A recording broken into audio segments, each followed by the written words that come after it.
തെരുവിന്റെ മക്കളാ ഞങ്ങൾ തൻ ജീവിത ദുരിതങ്ങളിനി ഞങ്ങൾ പാടാവയർ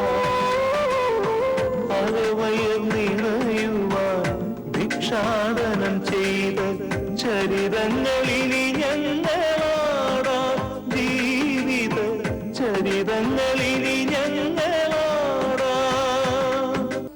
ബാല്യം കൗമാരത്തിലേക്ക് വഴിമാറുമ്പോൾ ഒട്ടിയ വയറിന്റെ പട്ടിണി മാറ്റാൻ കഠിനാധ്വാനം ചെയ്യാൻ വിധിക്കപ്പെട്ടവർ, ദൂരെ എവിടെയോ നിന്ന് ഇവരെ നിയന്ത്രിക്കുന്ന ഒരു അജ്ഞാത ശക്തിക്ക് മുന്നിൽ ഇവർ ഭീതിയോടെ കഴിയുന്നു.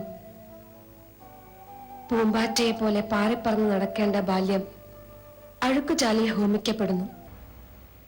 നമ്മുടെ കുഞ്ഞുങ്ങളെ നമ്മൾ സമ്പൽ സമൃദ്ധിയുടെ പട്ടുമെത്തയിൽ വളർത്തുമ്പോൾ ഓർക്കുക, ഒരുപക്ഷെ ഈ തെരുവ് മക്കളുടെ ഇടയിലും നാളത്തെ ഡോക്ടർമാരെയും എഞ്ചിനീയർമാരെയും ഇന്ത്യ ഭരിക്കാൻ കഴിവുള്ളവരെയും കണ്ടെന്നു വരാം.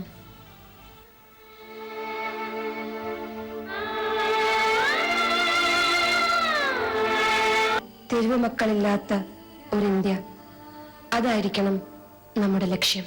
എന്റെ കുഞ്ഞുങ്ങളെ കൊണ്ട് ഭിക്ഷാടനം ചെയ്യിക്കുന്നതിനെതിരെ ജനസേവാ ശിശുഭവൻ ചെയ്യുന്ന സേവനം മാതൃകാപരമാണ്. ജനസേവയിലെ ശ്രീ മാവേലി ജോസിനോടും മറ്റു പ്രവർത്തകരോടും ഈ കുഞ്ഞുങ്ങളോടുമൊത്ത് വർക്ക് ചെയ്യാൻ എനിക്കും സാധിച്ചതിൽ വളരെ വളരെ സന്തോഷമുണ്ട്. തെരുവുമക്കളില്ലാത്ത കേരളം എന്ന ഒരു ലക്ഷ്യപ്രാപ്തിക്കായിട്ട് 1999 ജനസേവാ ശിശുഭവൻ ആരംഭിച്ചത്.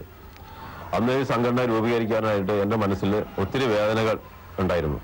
ഈ വേദനകൾ എന്ന് പറയുമ്പോൾ തെരുവിലലയുന്ന കൊച്ചുമക്കള് അവര് ആരും തന്നെ ശ്രദ്ധിക്കപ്പെടാതെ ഭിക്ഷാടനത്തിനും അല്ലെങ്കിൽ തന്നെ തെരുവ് സർക്കസിന് അല്ലെങ്കിൽ കഠിന ജോലികൾക്കെല്ലാം വിധിക്കപ്പെട്ട് ഇങ്ങനെ തെരുവിൽ അലയുന്ന കാഴ്ച നമുക്ക് കാണാൻ സാധിക്കുന്നു.